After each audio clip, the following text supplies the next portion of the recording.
मंडळी नमस्कार. आता मी आहे जत तालुक्यातील संक या गावामध्ये आणि जिल्हा परिषद पंचायत समितीच्या निवडणुकांची रणधुमाळी सुरू आहे.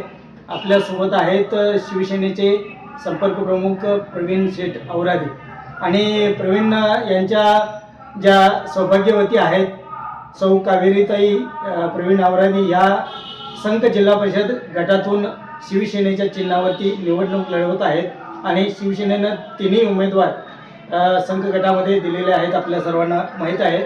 तर अत्यंत जोरदार असा प्रचाराची मुसंडी शिवसेनेनं मारलेली आहे.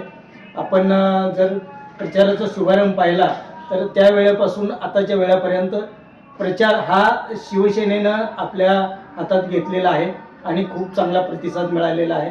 तर या प्रचारामध्ये कशा पद्धतीनं प्रचार सुरू आहे आणि नेमक्या कोणत्या मुद्द्यावर प्रचार सुरू आहे तर याबाबतची चर्चा आपण आता प्रवीण शेठ औरादी यांच्याशी करणार आहोत. प्रवीणजी, तर संक तालुक्याचे प्रणेते म्हणून तुम्हाला मानलं जातं, कारण संक तालुका व्हावा हा मुद्दा कुठेतरी बाजूला गेला होता आणि अनेक वर्ष बाजूला पडला होता. तर पुन्हा शिवसेना म्हणून आणि एक या भागातला नेता म्हणून तुम्ही हा तालुक्याचा मुद्दा उचलून धरलेला आहे. तर या निवडणुकीमध्ये संक तालुक्याचा मुद्दा हे शिवसेनेला कितपत फायदेशीर ठरणार आहे? नमस्कार. प्रथमतः आपण या जिल्हा परिषद पंचायत समितीच्या निमित्तानं संक जिल्हा परिषद गटाचा आढावा घेण्यासाठी आमच्या इथं उपस्थित राहिला आपला धन्यवाद. आपण मुद्दा उपस्थित केला की संक प्रणेते म्हणून संक तालुक्याचा निर्मितीचा प्रणेते हा प्रत्येक गावातला आणि संघ गावातल्या प्रत्येक नागरिकाचा आहे. मी एक छोटासा कार्यकर्ता आहे, त्यामुळे ना मला एवढं मोठं पद न झेपण्यासारखं काम आहे ते. सर्वांना सोबत घेऊन एक तालुक्याचा क्षेत्रफळ असलेला मोठा विभाजन करून संघ होणं ही आमच्या सर्व लोकांची मागणी आहे. फक्त एक मी त्याला पुढाकार घेऊन सर्वांना सोबत घेऊन मी करण्याचा प्रयत्न करतोय. पहिली गोष्ट, आपण विचारलेला प्रश्न, संघ जिल्हा परिषद गटामध्ये आज प्रचाराचा गोडधोड कशी सुरू आहे. तर शिवसेनेच्या माध्यमातून माननीय एकनाथ शिंदे साहेबांच्या माध्यमातून जे विस्तारित योजनेचं महिषावा योजनेचं काम आणि योगेश जानकर साहेबांच्या माध्यमातून जे झालं ते आपण त्यावेळेला उपस्थित होता. माननीय एकनाथ शिंदे साहेब आणि योगेश जानकर साहेबांच्या जो आढावा बैठक होता, अनेक गोष्टी आपल्या समोर घडल्या. आपण त्याला प्रथम दर्शनी आपण सुद्धा होता, साक्षीदार आहेत आपण. त्यामुळे आज जे निर्णय झाला, मी प्रत्येक वेळी लोकांना गावागावात जाऊन विस्तारानं सांगितलेलं आहे, पण आजही तुमच्या माध्यमातून सांगतो, ज्या वेळेला एकनाथ शिंदे साहेब मुख्यमंत्री झाले तेव्हापासून आम्ही पाठपुरावा केला. उद्धव ठाकरे साहेब झाले होते तेव्हा सुद्धा आम्ही पाठपुरावा केला होता, त्याला यश आलं नव्हता. पण एकनाथ शिंदे साहेबांच्या माध्यमातून हे प्रश्न सुटला गेला आणि त्या सुटलेल्या प्रश्नाचा पूर्णपणे ताकदीनं आपण आणि जनतेमध्ये घेऊन जात आहोत. साहेबांनी काम केले ते आज आमच्या समोर आहे, तुमच्या समोर आहे. जत तालुक्यामध्ये पहिला विस्तारित योजनेला 2100 कोटी रुपये मिळालं. उमदीसारखा MIDC साहेबांनी मंजुरी दिला, पण तिथली आजची परिस्थिती वेगवेगळ्या भूमिका आम्हाला बघायला मिळतात. पण येणाऱ्या काळामध्ये चांगला उद्योगधंदा MIDC हे अनेक भागामध्ये शिंदे साहेबांच्या माध्यमातून, उद्योगमंत्री उदय सामंत साहेबांच्या माध्यमातून आणि जत नगरपालिकेला 78 कोटी रुपये नळ पाणीसाठी देण्याचं काम शिवसेनेने केलेलं आहे. दुसरं काम जतमध्ये MH-59 परिवहन मंत्री प्रताप सरनाईकजी यांनी दिलेलं आहे. तिसरी, जर संघमध्ये आज पाण्याचा प्रश्न फार मोठा आहे. जर संघमध्ये 15 कोटी 42 लाख रुपये हे संघमध्ये जलशुद्धीकरण केंद्रासाठी दिले. आरोग्य विभागासाठी 1 कोटी 82 लाख रुपये दिले. संघमध्ये एक आमच्या इथं बसस्टँड होणं गरजेचं होतं, जत आगार दुय्यम होणं गरजेचं होतं, ते उमदीला दिल्यामुळे की नाही हे मागणी आम्ही सर्व 42 गावांचा ठराव घेऊन गेलो असतो. तर एकनाथ शिंदे साहेबांच्या माध्यमातून संजय बापू विभूती असतील, आमदार सुहास बाबर असतील, त्यांच्या बैठकीमध्ये परिवहन मंत्री प्रताप सरनाईक साहेब यांच्या बरोबर एक बैठकीत संघला आम्हाला परत बस स्टँड देण्यात आलं. हे सगळं संघकरांसाठी किंवा जत पूर्व भागाला एक न्याय देण्याचा जत तालुक्याला एक शिंदे साहेबांच्या माध्यमातून दिलेलं काम आहे. लाडकी बहीण योजना असेल, अतिवृष्टीमध्ये झालेला समाविष्ट नसेल, त्यावेळेला शिंदे साहेबांनी सांगितलं अतिवृष्टीमध्ये समाविष्ट करून जे 15 कोटी रुपये आमच्या मिळाले. आमच्या एक संघ गावामध्ये फक्त 1 कोटी 27 लाख रुपये मिळाले. हे शिंदे साहेबांचं काम आहे. म्हणून आम्ही लढणारे कार्यकर्ते आहोत, आम्ही पाठपुरावा करतोय. म्हणून सामान्य घरातलं एक आम्ही नेतृत्व करण्याची आणि लोकांचा सेवा करण्याचं एक आम्ही माध्यम स्वीकारल्यानंतर आज लोक प्रतिसादाने सोबत आहेत. चांगल्या पद्धतीने युवक आपल्या सोबत जोडलेले आहेत. इतक्या प्रचंड मला कधी स्वप्नात सुद्धा मला वाटलं नव्हतं की मी या सोबतीनं माझे युवक माझ्याबरोबर जोडतील, लोक माझ्याबरोबर जोडतील, पण एवढा मोठा प्रतिसाद आहे.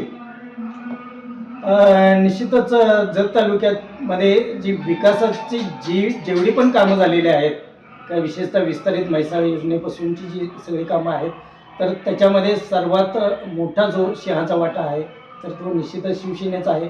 जो उल्लेख केला प्रवीण शेट्टी यांनी की विस्तारित म्हैसाळ योजनेला जी घोषणा झाली तर त्यावेळी मी स्वतः मुख्यमंत्री असताना तत्कालीन एकनाथ शिंदे साहेब यांच्या समोर होतो आणि आमच्या समोरच त्यांनी याबाबतची घोषणा केलेली आहे.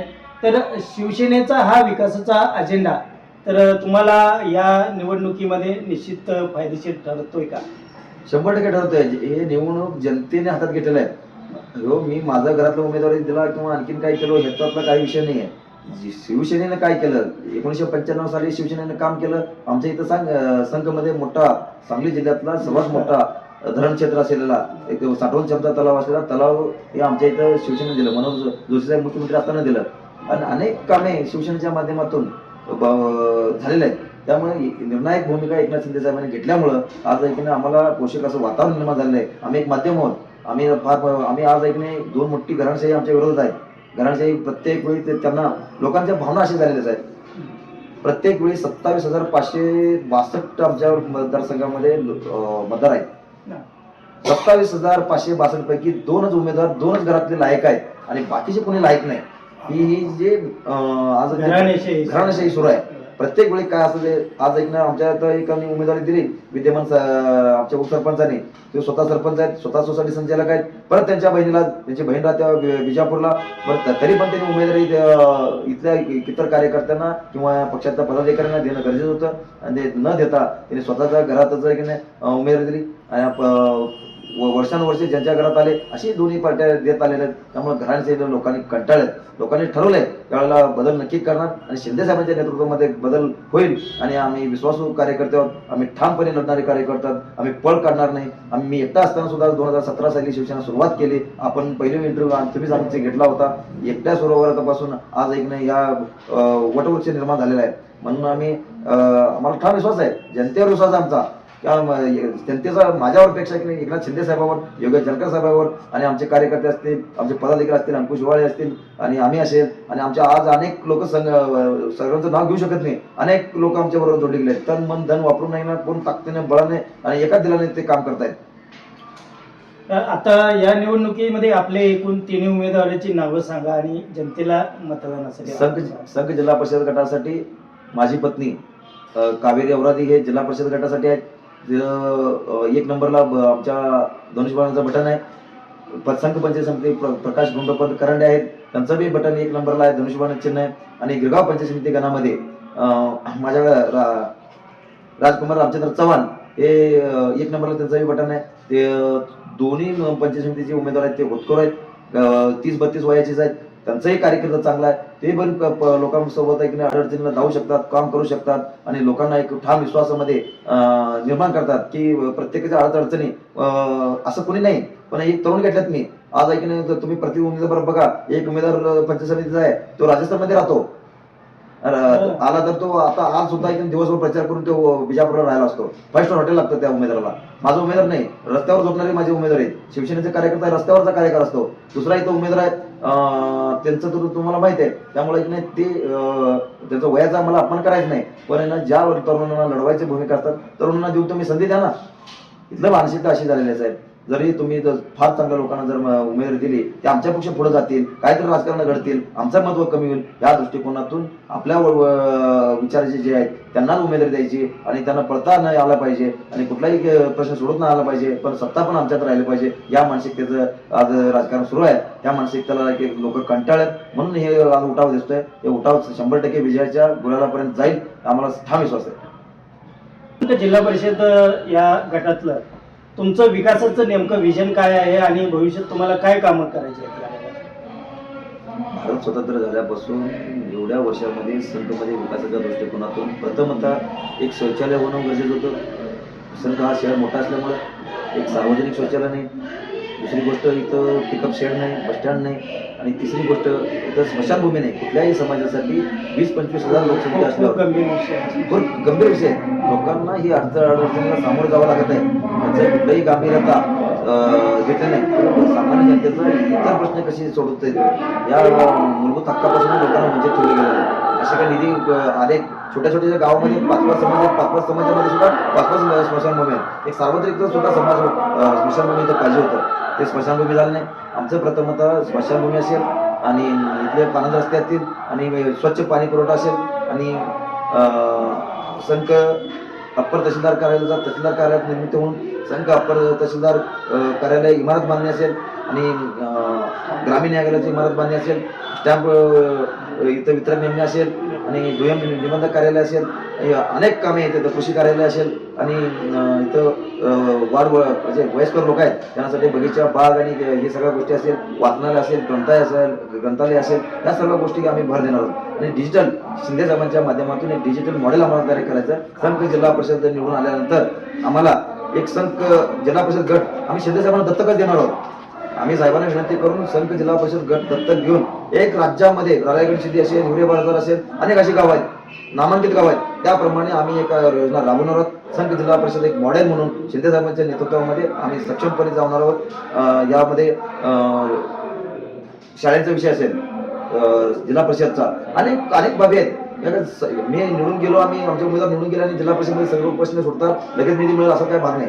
पंचायत समितीमध्ये निधी मिळेल मोठ्या प्रमाणात आणि लगेच प्रश्न सोडू असं नाही. पण इथनं जे 10% मला निधी मिळते त्या टक्के आमच्या नेत्यावर आमचा ठाम विश्वास आहे. आमच्या शिवसेनेकडे 11 खाते आहेत, 11 खात्यामधून योग्य ते आम्ही निधी आणू आणि निधी आणून आम्ही संघ जिल्हा परिषद गटामध्ये मोठ्या प्रमाणात विकासाचे कामे आखू आणि आम्ही त्याला सक्षम आहोत. आमच्याकडे वेळ आहे, आम्ही वेळ द्यायला तयार आहोत. आमच्याकडे बाळासाहेबांचे विचार आहेत. 80% समाजकारण आणि 20% राजकारण या तत्वावर आमचं शिवसेना चाललेलं आहे. आज लोक ते स्वीकारत आहेत. निश्चितच एक विकासाचं वेगळं विजन घेऊन आणि संघ तालुक्याच्या निर्मितीसाठी छातीचा पोट करून लढणारा एक युवा नेता म्हणून प्रवीण औरादी यांची ओळख आहे आणि त्यांच्या तिन्ही उमेदवारांना ते जनतेनं चांगल्या मतानं निवडून द्यावं यासाठी मी आमच्या जय भारत न्यूजच्या वतीनं त्यांना हार्दिक शुभेच्छा देतो. नमस्कार.